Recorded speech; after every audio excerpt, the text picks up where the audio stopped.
انسان کتنی بھی اپنی زندگی کے اندر نماز دعا کرتا ہے تو بھی اس کی زندگی میں سے گناہ کبھی ختم نہیں ہوتا. کسی نے کہا تمام بیماریوں کا علاج ہو سکتا ہے لیکن گناہ کا علاج نہیں ہے. اگر کسی کڑوے درخت کو کسی جنت کے باغ میں بھی لگا دیا جائے اور جنت کی نہروں سے اسے پانی دیا جائے تو بھی جب اسے پھل لگے گا وہ کیسا لگے گا؟ کڑوا پھل لگے گا. آج کی جو تلاوت ہے انجیل مقدس یوحنا کی انجیل ہے، اس کا 3 باب ہے اور اس کی 16 آیت ہے. یوحنا کی انجیل 3 باب اس کی 16 آیت، بلکہ 15 اور 16 میں پڑھ دیتا ہوں. تاکہ جو کوئی اس پر ایمان لائے اس میں ہمیشہ کی زندگی پائے، کیونکہ خدا نے دنیا سے ایسی محبت رکھی کہ اس نے اپنا اکلوتا بیٹا بخش دیا تاکہ جو کوئی اس پر ایمان لائے ہلاک نہ ہو بلکہ ہمیشہ کی زندگی پائے. کیونکہ خدا نے بیٹے کو دنیا میں اس لیے بھیجا ہے کہ دنیا پر سزا کا حکم کرے، بلکہ اس لیے کہ دنیا اس کے وسیلہ سے نجات پائے. خدا کے پاک اور مقدس کلام کے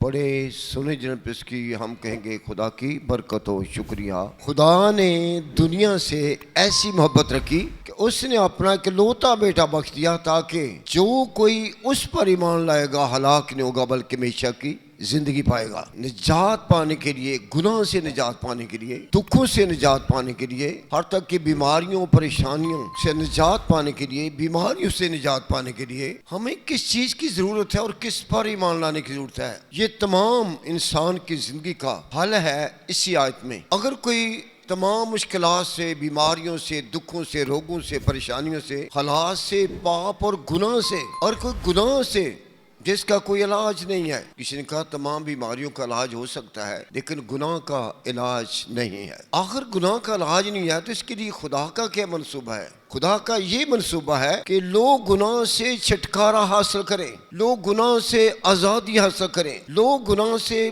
بچ جائیں. کیونکہ گناہ جو ہے اس کی مزدوری جو ہے، اس کا جو اجر ہے، اس کا جو صلہ ہے وہ موت ہے. اور یہ گناہ انسانوں کو جہنم کی طرف لے جاتا ہے، دوزخ میں لے جاتا ہے. اور اسی لیے زمین پر سب سے جو مشکل کام ہے وہ یہ ہے کہ اپنے گناہ سے نجات حاصل کرنا، اپنے گناہ سے چھٹکارا حاصل کرنا. اگر ہم یہ سوچیں کہ اگر کوئی مجھ سے غلطی ہوئی تو غلطیاں تو انسان کرتا رہتا ہے، اگر کوئی کہے کہ میں غلطی نہیں کرتا تو سب سے پہلے وہ یہ سب سے بڑا جھوٹ بولتا ہے. یہ اس کا سب سے بڑا گناہ ہے کہ وہ کرتا بھی ہے اور وہ کہتا ہے میں نے تو گناہ نہیں کرتا. انسانی فطرت جو ہے، انسانی نیچر جو ہے، اس کی جبلت جو ہے، اس کا تخم جو ہے، اس کا جو خون ہے وہ گناہ کے اندر ہے، وہ گناہ کے اندر ہے. اسی لیے بائبل کی یہ آیت میں اکثر کہتا ہوں کہ سب نے گناہ کیا، ساری دنیا نے گناہ کیا ہے، ساری دنیا گناہ کر رہی ہے. یہ گناہ نہ تو مذہب کی مانتا ہے، نہ کسی فرقے قوم کی مانتا ہے کہ شاید فلاں مذہب میں چلے جائیں گے تو وہ گناہ نہیں ہوگا،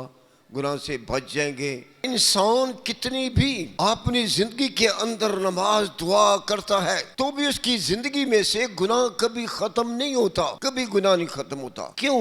انسان کا جو بیج ہے، انسان کا جو سیڈ ہے، انسان کی جو فطرت ہے، جبلت ہے، اس کا جو تخم ہے وہ گناہ ہے. اگر کوئی کڑوے درخت کو، جو کڑوا درخت ہوتا ہے، کوئی بھی آپ کو یاد ہوگا بڑے زمین پر جڑی بوٹیاں درخت بڑے بڑے کڑوے ہوتے ہیں، اگر کسی کڑوے درخت کو کسی جنت کے باغ میں بھی لگا دیا جائے اور جنت کی نہروں سے اسے پانی دیا جائے تو بھی جب اسے پھل لگے گا وہ کیسا لگے گا؟ کڑوا پھل لگے گا. یہ انسان کی نیچر ہے، یہ انسان کی فطرت ہے کہ جو کچھ بھی کرتا ہے، دور جاتا ہے، نزدیک جاتا ہے، رات کو جاگتا ہے، دن کو کچھ بھی کرتا ہے، ارے تو بھی اس کی زندگی میں گناہ سے توبہ کرنے کے باوجود بھی گناہ کرتا ہے انسان. توبہ تو ہر بڑے گناہ کی شاید لوگ کرتے ہی رہتے ہیں.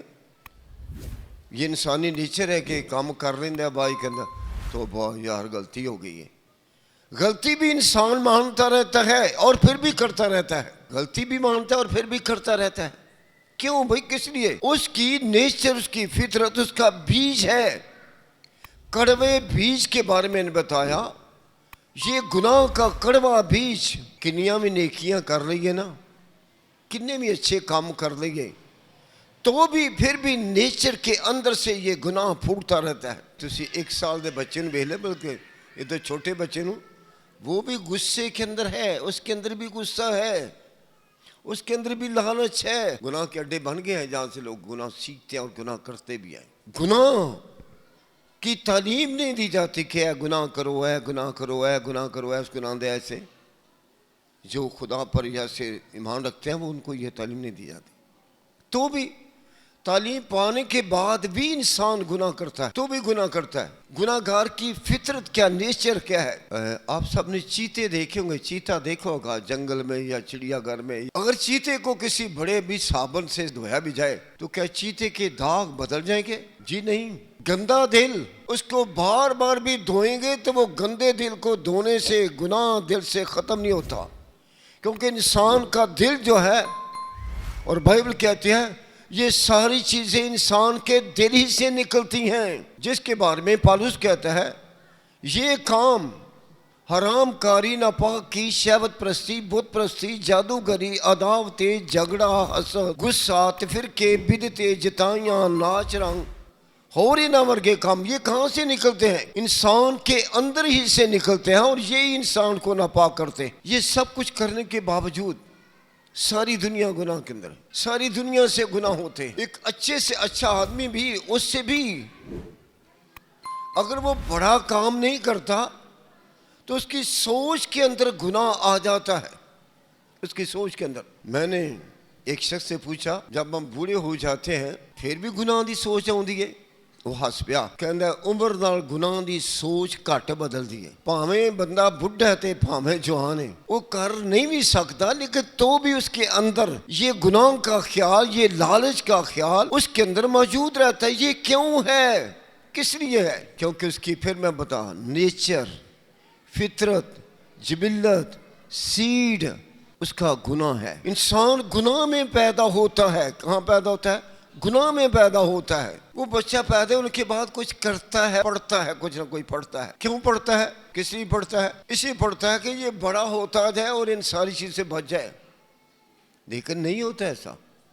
لیکن جو آیت ہے، آج کی یہ آیت ہے، خدا کی محبت کے بارے میں بتانا چاہتا ہوں. اگرچہ انسان گناہ میں ہے، اگرچہ ساری قومیں گناہ کے اندر ہیں، اگرچہ تمام مذہب عقیدے گناہ کے اندر ہیں، اگرچہ تمام فرقے گناہ کے اندر ہیں، تو بھی انسان تو ہے نا. تو خدا کسی کا طرفدار نہیں ہے، نہ خدا کبھی کسی قوم، مذہب، قبیلے کو دیکھتا ہے. خدا صرف انسان کو دیکھتا ہے. خدا کی نمائندہ ہے، صرف انسانیت کے انسان کو دیکھتا ہے. کیوں؟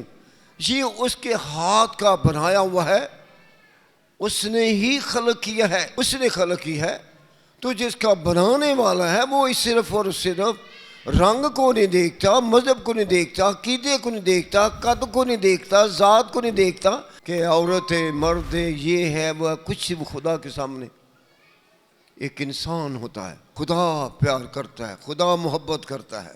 اگر آپ کا بچہ، آپ کا کوئی بیٹی یا بیٹا کسی غلط راہ پر چلا جائے، کیا آپ کوشش نہیں کرتے کہ اس راہ سے واپس لوٹائے؟ بیٹی ہو، بیٹا ہو، کوئی بھی، آپ کوشش کریں گے، آپ اس کے لیے دعا کریں گے آپ کے کہ وہ واپس گناہ سے، اس برائی سے واپس لوٹ آئے. اور بائبل مقدس کیا کہتی ہے؟ اگر تم گناہ گار ہوتے ہوئے بھی اپنے بچوں کو گناہ سے بچانے کی کوشش کرتے ہیں، برے کام سے بچانے کی کوشش کرتے ہیں، تو کیا خدا نہیں چاہتا کہ لوگ گناہ سے بچ جائیں؟ اور گناہ کی مزدوری بھی ہم دیکھتے ہیں، جو جان گناہ کرے گی سو مرے گی. تو پھر خدا جو محبت کا خدا ہے، خدا کیا ہے؟ بائبل کہتی ہے خدا محبت کا خدا. میں نے بتایا بھی ہے، خدا محبت کا خدا نہ ہوتا، خدا کا بھی کوئی اپنا مذہب ہوتا. لیکن نہیں بھائی، خدا کے سامنے مذہب کی کوئی بات نہیں ہے.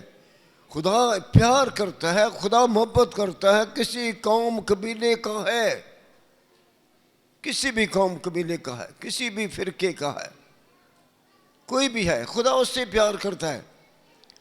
کیسے پیار کرتا ہے؟ اگر خدا پیار نہ کرنے والا ہو تو ادھی دنیا نے بھکھیا مار چھڑتے، ادھی دنیا نے روٹی دے. جب خدا کا مینہ برستا ہے تو جگہ کی پہچان نہیں کرتا. اور جب مینہ برستا ہوئے تو اسی یہ بھی سارے دی مان ہے کہ یہ بارش کا حکم خدا دیتا ہے. جب بارش ہوتی ہے تو اس کے سامنے کوئی یا سورج نکلتا ہے، تو کیا سورج جو خدا کے ہاتھ کی چیزیں ہیں، اس کے حکم سے بنی ہیں؟ کیا سورج بھی لحاظ کر دینا ہے؟ نہیں ایتھے نہیں، میں بس ایتھے نہیں، میں روشنی دینی۔ خدا کے سارے جو کام ہیں خدا کی اس بات کو ثابت کرتے ہیں، اس کا سورج نیکوں بدوں پر چمکتا ہے، اس کی ساری جو بخششیں ہیں ہر اچھے آدمی پر ہوتی ہیں۔ اس سے ثابت ہوتا ہے کہ خدا کسی کا طرفدار نہیں ہے۔ بجلی بلب جڑے بال دینے یہ بھی نہیں یہ طرفدار، یہ خدا کی ساری نعمتیں جو ہیں یہ طرفداری کی نہیں ہے۔ ایک دن میں نے پڑھا کہ ایک کنجوس بندہ سی تے نال لوگ ستے سن، کنجوس بندے دے کول پنکھا اس کے پاس تھا۔ اب وہ کیا کرتا ہے، دیکھتا ہے کہ جی میں اپنی چال ماری نا تو یار نال دے نہیں پہنچ جائے دی۔ اتنی کنجوسی کی کہ وہ بھی گرمی میں مر رہا تھا، پنکھا ہاتھ میں ہے۔ میں کہا تیری ورگا خدا ہوندا نا تے سارے نے مار چھڑدا۔ یہ انسانی نیچر ہے، لیکن خدا کے اندر جو کچھ میں کہنا چاہتا ہوں، خدا سب کا خدا ہے، خدا سب قوموں کا خدا ہے، سب قبیلوں کا خدا ہے، سب رنگوں کا خدا ہے، سب ذاتوں کا خدا ہے، ساریاں بولیاں دا بھی خدا بے پاک انگریزی بولے تے پاویں جو کچھ مرضی بولے، خدا سب کا خدا ہے۔ ایسے کہ نہیں جڑی ہے نا ساڈی زبان اے رہی خدا ہے، خدا نو رے نہیں ہے، ہم خدا کو اتنا چھوٹا کر دینے ہیں کہ خدا نو رے کی زبان ہوندی ہے، رے نہیں۔ جس بات کی یہ مثالیں میں دے رہا ہوں، میں اس چیز کو پیش کر رہا ہوں کہ خدا محبت ہے، اور میں اسی لیے بار بار بتا رہا ہوں کہ خدا طرفدار نہیں ہے، کیونکہ خدا محبت ہے۔ خدا نے دنیا سے ایسی محبت کی، یہ بھی نہیں لکھا بھائی من سے کہ خدا نے فلانی قوم نال خدا نے پیار کیتا، جی نہیں، خدا نے اگر نہیں تو وہ بائبل مقدس کی جو ورس ہے وہ ہماری چرچ کی مین آیت کو پڑھے، وہ آگے لکھا ہوا ہے۔ یہ یوحنا کی انجیل ہے، اس کا 3 باب پر اس کی 16 آیت ہے، کیونکہ خدا نے دنیا سے کسی قوم کی نہیں بات کر رہا، میں بائبل کسی قوم کی نہیں بات کر رہی، بائبل جو ہے بائبل مقدس جو ہے یہ ساری دنیا کے لیے ہے۔ خدا محبت ہے، تو کسی نے پوچھا پھر خدا کا نام کی ہے؟ بائبل کہتی ہے خدا محبت ہے، اس کا نام ہے میں جو ہوں سو ہوں۔ کیا ہے خدا؟ میں جو ہوں سو۔ موسیٰ علیہ السلام دی گل کر رہے ہیں، موسیٰ نے لوگوں پوچھا کیڑی گل کرنا، کیڑا رولا پاندے ہیں، اس نے مجھے بھیجا ہے، اس نے مجھے بھیجا ہے۔ کہنے میں کل دساں گا، خدا دے زور گیا، کہنے جی خدا جی منی میری قوم پوچھ دیے تیرے خدا دا نام کی ہے، دس تیرے محبوب دا کی نام ہے؟ کہنے میں کی دساں؟ خدا نے کہا جا پھر دس دیں، میرا نام کیا ہے؟ خروج کی کتاب میں جو ہوں سو ہوں، میں اس کی بات کر رہا ہوں۔ اس نے دنیا سے ایسی محبت کی، خدا نے دنیا سے ایسی محبت کی، خدا نے دنیا سے ایسا پیار کیا، خدا دنیا سے پیار کرنے والا خدا ہے۔